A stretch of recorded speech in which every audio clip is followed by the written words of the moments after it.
What's going on? What's happening? I hope you're having an amazing day, but if not, as always, the best is yet to come. And so, how many times in life have we heard people say around us, I wish I could do this, I wish I could do that, if only I got the opportunity?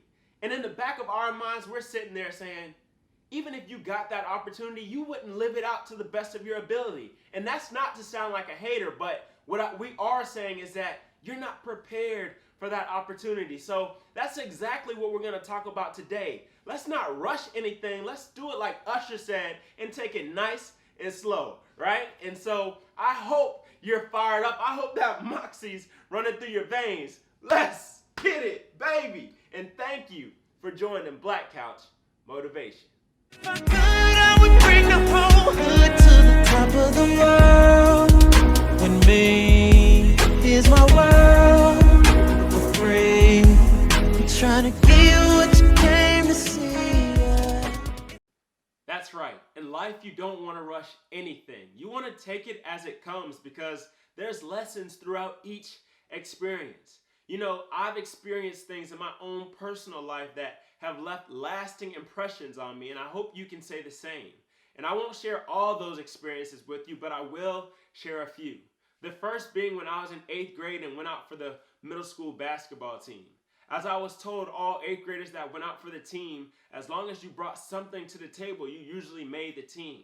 But see, I didn't really bring anything to the table. As far as shooting and dribbling was concerned, I couldn't do that, and I could play a little bit of defense, but truth be told, I was more of a liability than an asset.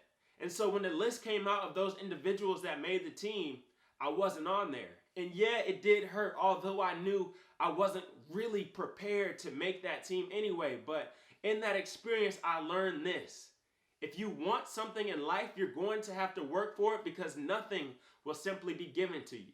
And if you want to represent something or somebody, then you should highly represent yourself first and foremost.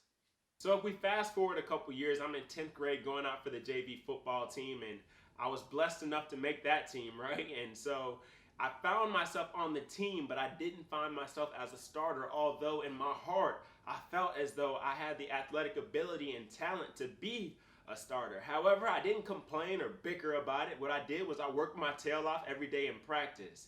And eventually an opportunity did present itself. And this is another lesson that I learned. Prepare for your opportunity so you don't waste the opportunity. And so when I was able to start that game, I played fairly well, so much so that I started for the rest of the season.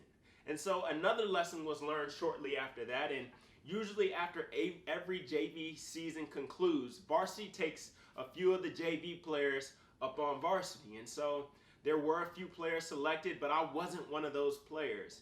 And this is the lesson that I learned in that. I was so concerned about being a starter on JV that when I got on JV and I was that starter, I was happy. And so what I needed to learn was I don't need to work hard on the level that I'm currently on.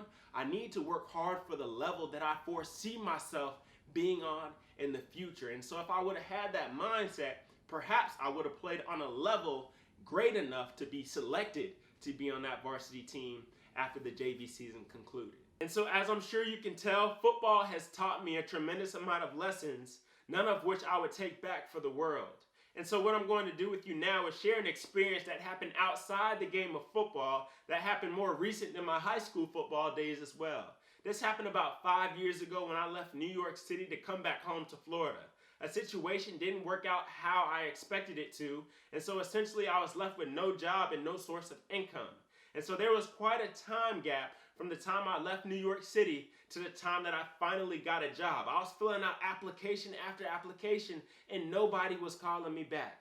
But I was finally blessed with the job, and then I got another job on top of that, and doors opened for me that I didn't foresee. However, what I did learn in that time gap was sometimes life is going to knock you down, and the only for sure way that you're going to stay on that ground is if you trap your mind into believing that you belong there. Sometimes you gotta just get back on your feet and try to figure it out. And as long as you show the world, show yourself you're trying to figure it out, things have a way of working out in your favor. And so what I'd like to do, just to end it, is to wrap up all 4 lessons together in a bundle so we can remember them together. And the first lesson was this: you're always going to have to work hard for anything you want in life because nothing is ever going to be handed to you. The second lesson was always prepare for your opportunities, so when your opportunities arise, you will shine your light. The third lesson was think long-term and not short-term. When you prepare for long-term goals, you blow out your short-term goals because you're already on the level that you need to be for those long-term expectations. But when you think short-term and you exceed on that short-term level, when the long-term goals present themselves, you're not quite prepared.